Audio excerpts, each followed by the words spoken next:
প্রশ্নটা হচ্ছে চরকা নাকি বন্দুকের নল, মহাত্মা গান্ধীর অহিংস আন্দোলন নাকি নেতাজি সুভাষচন্দ্র বোসের আজাদ হিন্দ ফৌজের নির্ভীক আঘাত? ঠিক কোন কারণটির জন্যে ইংরেজ সরকার ভারত থেকে পাততাড়ি গুটালো? বিনা কারণে দয়াপরবশ হয়ে এমন সোনার খনি ছেড়ে যাওয়ার লোক তো তারা ছিল না। তাহলে দেখুন, এ ব্যাপারে ভারতীয়দের মতামত নিলে উত্তরটা ভাগাভাগি হয়ে যাবে, সে যে অনুপাতেই হোক।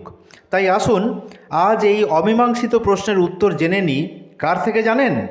খোদ ইংল্যান্ডের তৎকালীন প্রধানমন্ত্রী, যিনি নিজে ভারত ছেড়ে যাওয়ার সিদ্ধান্ত নিয়েছিলেন এবং সেই অর্ডারে সই করেছিলেন, সেই ইংল্যান্ডের প্রধানমন্ত্রী ক্লিমেন্ট অ্যাটলির কাছ থেকে।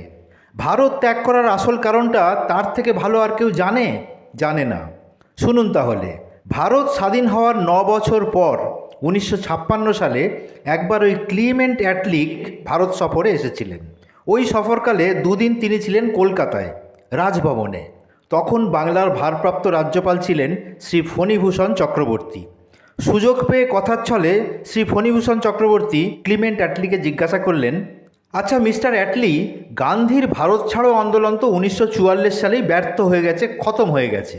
তাহলে কি এমন বাধ্যবাধকতা ছিল আপনাদের যে একেবারে তাড়াহুড়ো করে ভারত ছেড়ে চলে গেলেন আপনারা? বোধহয় ভদ্রতা করেই পালিয়ে গেলেন কথাটি ব্যবহার করেননি রাজ্যপাল। প্রশ্নের উত্তরটা বেশ অকপটেই দিয়েছিলেন ক্লিমেন্ট অ্যাটলি সাহেব। শুনুন তার উত্তরের বাংলা অনুবাদ। সুভাষচন্দ্র বোস। আজাদ হিন্দ বাহিনী হেরে গেলেও ভারতীয় সেনাদের মনে ইংরেজদের প্রতি যে রাজভক্তি ছিল, তার ভিত সুভাষ বোসের জন্য দুর্বল হয়ে গিয়েছিল। আর ভারতীয় সেনা দিয়েই তো আমরা ভারত শাসন করতাম। কাজেই আমাদের চলে যাওয়া ছাড়া আর কোনো উপায় ছিল না। সত্যি ভুল তো কিছু বলেননি অ্যাটলি। যারাই নেতাজির সততা, সাহস এবং ব্যক্তিত্বের সংস্পর্শে একবার এসেছেন, তাদেরই মনে সঞ্চারিত হয়েছে গভীর দেশপ্রেম।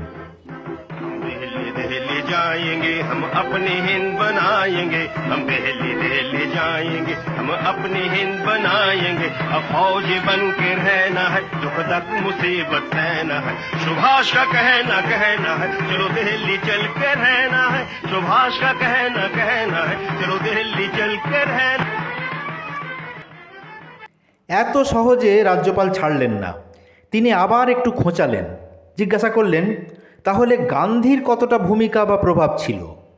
উত্তরে অ্যাটলি সাহেব বললেন, না, আপনারা নিজেই দেখুন ইন্ডিয়া টুডে ম্যাগাজিনে প্রকাশিত অ্যাটলির সেই বিখ্যাত উত্তর। Attlee's lips became twisted in a sarcastic smile as he slowly chewed out the word minimal. ঠোঁট বেঁকিয়ে ব্যঙ্গের সুরে চিবিয়ে চিবিয়ে